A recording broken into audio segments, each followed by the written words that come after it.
The Prime Minister today addressed the Confederation for Indian Industry, India Inc., the first such public address that you've seen by him since the second wave, and of course the Parliament session. Joining us are the top bosses from CII. We've got the President, Mr. TV Narendran, also the big boss at Tata Steel. We're also being joined by the Vice President of CII, Mr. Sanjiv Bajaj, and of course the big boss at Bajaj Finserv. Thank you, gentlemen, for giving us this interview here at ET Now. You know, it was certainly a packed session. I believe at one time there were more than 7,000 people that had logged in to hear the Prime Minister from the CII. But Mr. Narendran, if I can come to you, he spoke a lot, and what he also said is, and something that was also reiterated by the Revenue Secretary, that industry needs to start taking risks. Tell us what the problems are. It seems as if the Prime Minister has thrown the ball squarely in India Inc.'s court to take the risk, to increase capex, bring jobs back and all of that. The big question is India Inc. ready to do that? Thank you, Nayantara. I think, yes, it's a fair expectation from the government. The government feels that they've been doing most of the heavy lifting over the last 3-4 years, making most of the investments, and it's time for private sector to step up. But the reality of the last few years has been that private sector profitability has been weak, leverage has been high, demand has not been so great, and you had a pandemic, right? So all this played out, and hence private sector was hesitant to put in more money on the ground. But I think things are changing. At least the commodity space is reviving. You see that in the metal space. You see investments coming back. And if you really analyze private sector investment over the last 10 years, you will find that most of the private sector investment came in metals, in chemicals, in power, etc. So while power, the nature of investment is going to be different because of the focus more on renewables, but I think metals and chemicals are coming back. And I think so the government will see private sector investment picking up. Metals has already announced, I think, between all the metals companies, more than 100,000 crores of investments over the next few years. So it will come back. But there are some sectors in private sector who are still struggling. You look at aviation, you look at hospitality, consumer goods is also struggling to come back because consumption has been hit.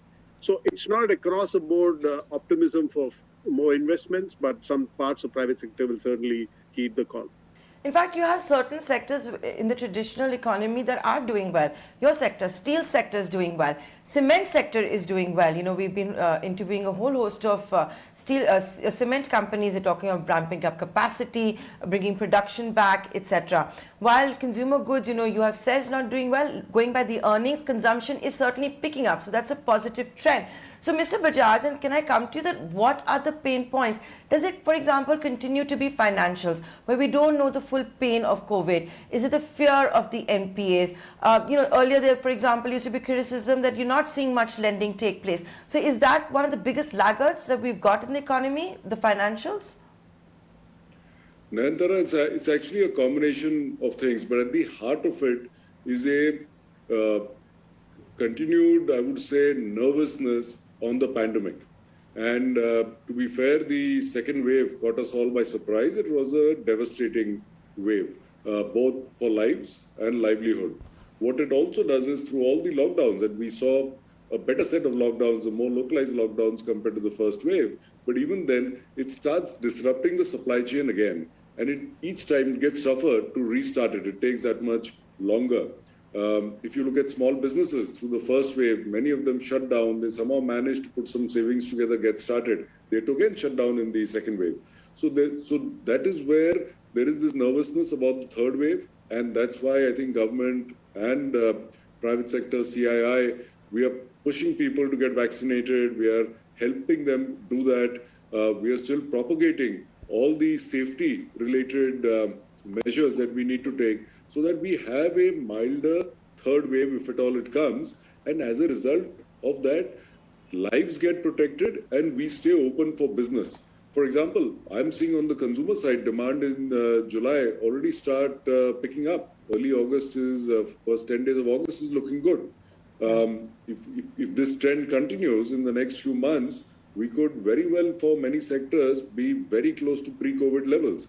But if we get hit by a third wave again, the whole thing goes down. And that's where part of the nervousness comes. So would you say, therefore, the financials, the banks, the NBFCs are more nervous? Again, this differs from case to case.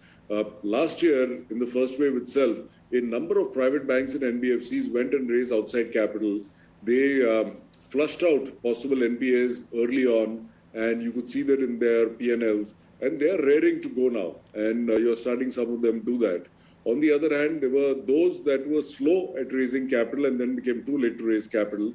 They have not yet flushed their NPAs out, and as a result of that, they will be slower to pick up. So it's going to be a bit of a mixed bag, but overall, given that the pace of growth is also not suddenly going to accelerate to a level where capital is not available, I don't think capital will be an issue in supporting demand and growth.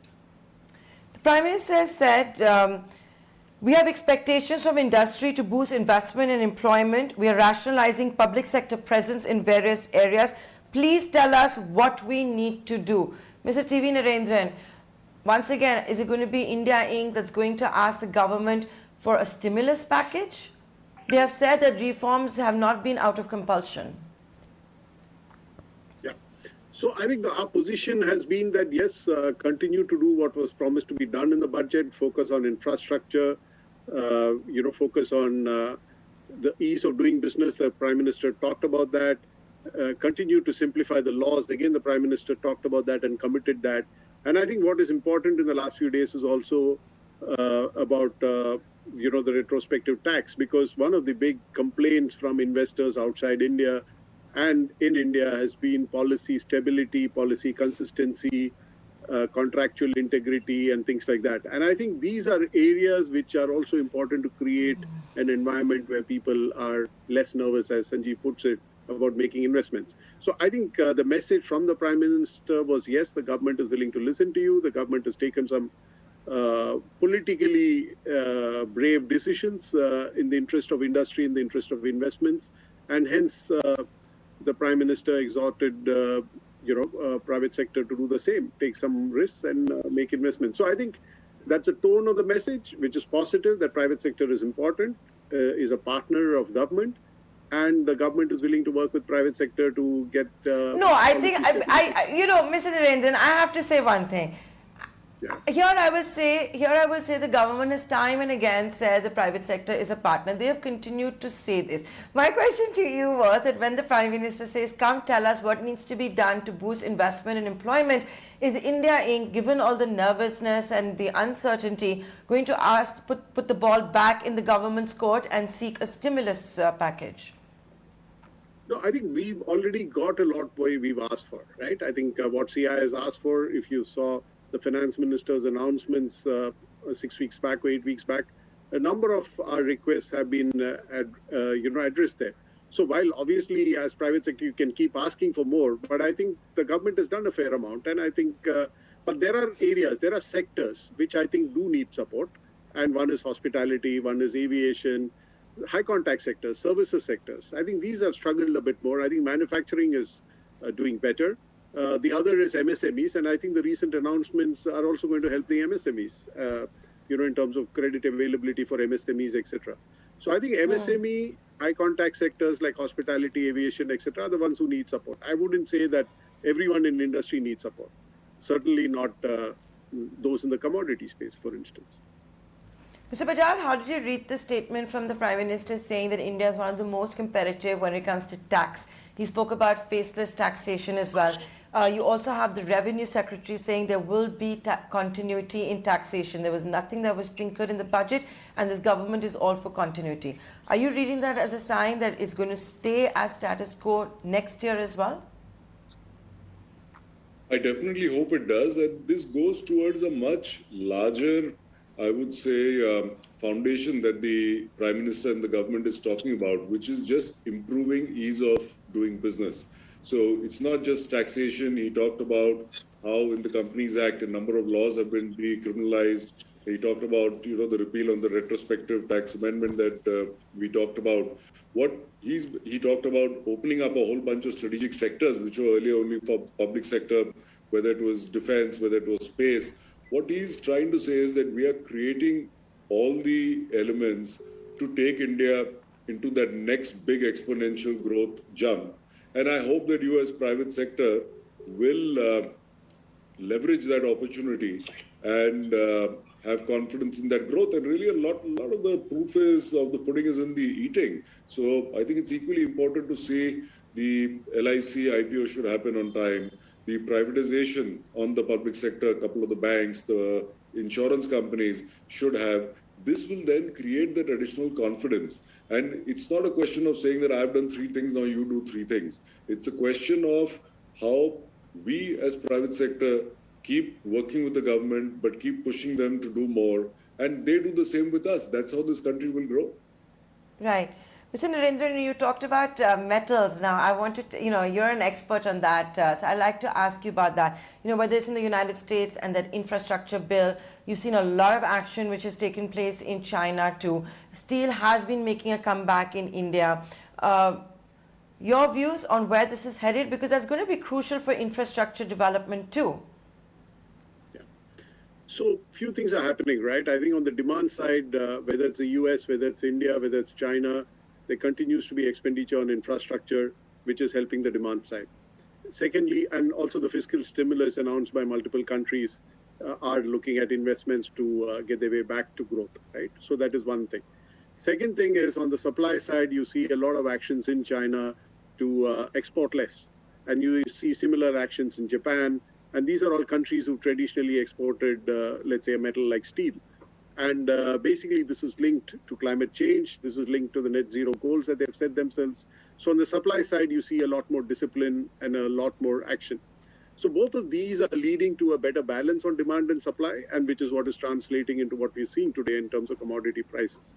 So I think there are these structural changes, and cost structures in Europe particularly are changing because the carbon costs there are going up.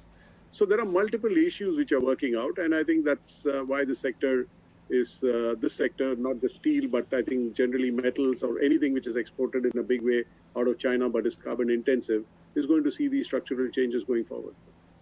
Okay. Mr. Bajaj, one big difference that was there between wave 1 and wave 2 used to be about inflation.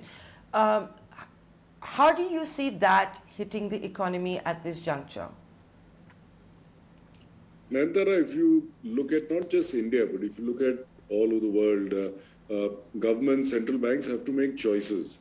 Those choices are made in a volatile environment because of the pandemic. So when you look at inflation today, other than that from, say, something like oil, but the rest of it could very well be because of supply chain disturbances that have happened. And as we are hearing central bankers from all over the world say that those could be transient. But much more important is the focus on growth.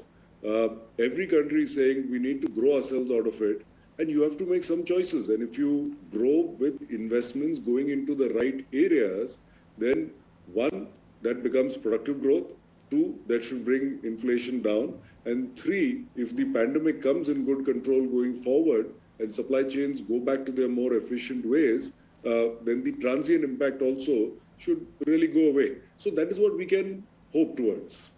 So it's not as big an issue as we thought maybe a couple of months ago.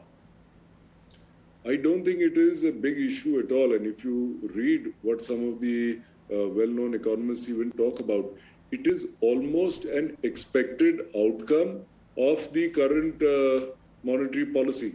So it should not be surprising that in a situation of a accommodative monetary policy with disturbances in the economy due to the pandemic, this is almost an expected outcome. So why should we be worried about it as long as we're keeping our eye on it and as long as we're seeing growth coming back?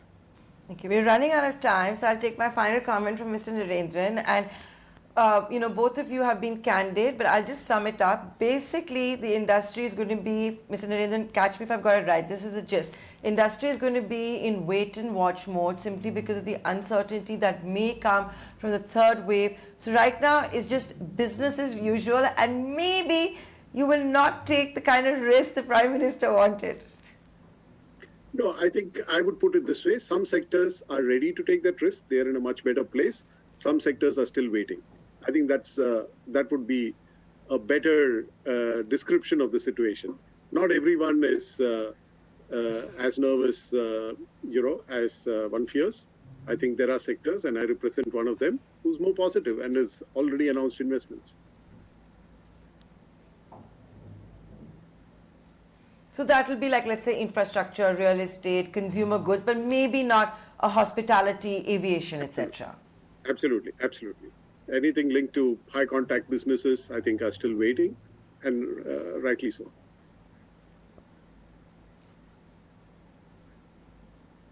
With that, Mr. Bajaj and Mr. Narendran, thank you so much for joining us and giving us your time on ET Now. Thank you, Nayantara.